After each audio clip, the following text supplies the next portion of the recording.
It had come as a bombshell.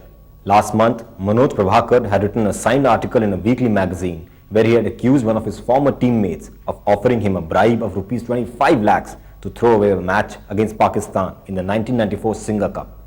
This raised the issue of fixing of cricket matches and the involvement of Indian cricket players in the racket. India magazine has a report. I was offered rupees 25 lakhs by a teammate to sabotage a match in Pakistan's favour. With these explosive words, former Test cricketer Manoj Prabhakar stirred a virtual hornet's nest.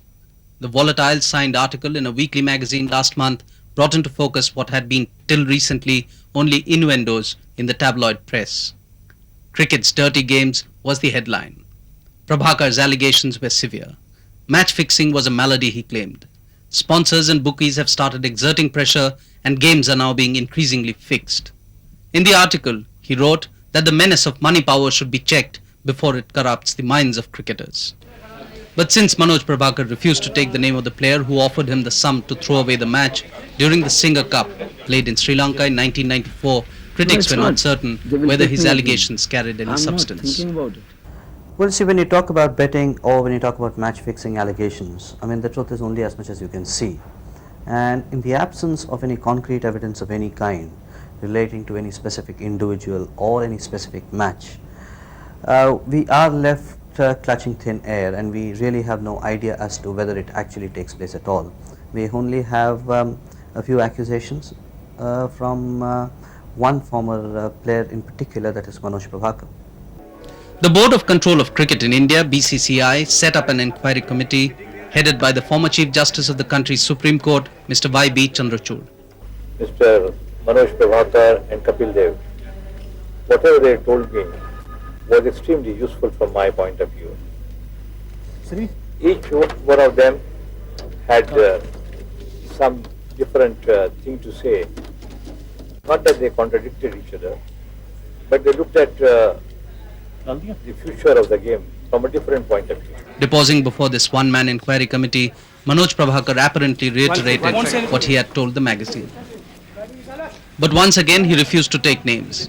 His lawyer claimed that since Manoj could not prove the allegation, it was a case of one person's words against the other. And Prabhakar would lend himself open to a defamation suit if he named the player who had offered him the bribe.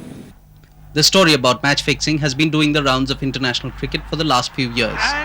In fact, former Pakistan batsman Amir Sohail set off a storm when he claimed two Indian players had offered him a bribe to throw a match in the 1994 Singer Cup. Sohail also indicted Pakistan captain Wasim Akram as being part of a nexus with the bookies. A few years back, Salim Malik was accused by Australian cricketers of being involved in fixing matches. Players, journalists and bookies formed an unholy nexus in this exercise. Critics claim that punters have huge amounts at stake and that betting in cricket has now assumed staggering proportions.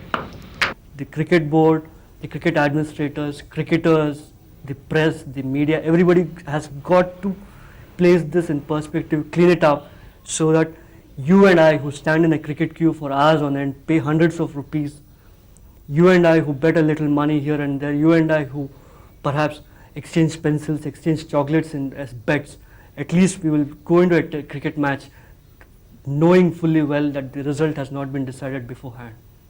During the India-Pakistan quarterfinals in the 1996 Wills World Cup, the total amounts wagered was estimated at $80 million.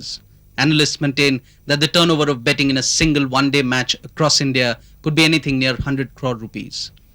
Bookies therefore try to manipulate results. The government might think that cricket betting is illegal, but the fact is hundreds of millions of people are betting money on cricket matches all over the world. And bookies, because of their nexus with cricketers, because of their nexus with television commentators, because of their nexus with cricket correspondents, have had an unfair advantage over the lay punter. However, skeptics believe that despite Manoj Prabhakar's accusations, it is difficult to prove match fixing. The inquiry committee set up by the Board of Control for Cricket in India under former Chief Justice Chandrachud, well, he himself has said that he does not have any legal sanction. I mean, he does not have a legal authority. Suppose he does suggest that X, Y or Z has been involved, I mean, there is no legal sanction with this committee to actually punish the person, except maybe the BCCI can drop the person or say that he is suspended from all future cricket activities in the country, but nothing more than that. Former players contend that the game of cricket has now become so commercialized that it is possible to believe match fixing does take place, even if it is difficult to prove the same. Cricket is a kind of a passion. It's a game where you find everybody is all the time glued to the television sets and thinking about it, and that's the reason why a lot of commercialization as far as match fixing and other things are concerned are taking place. The controversy about fixing of matches and the accusations that there is a nexus between players and bookies in these dubious activities has come at a time when the Indian cricket team led by Sachin Tendulkar is flying to Sri Lanka to play in the Asia Cup.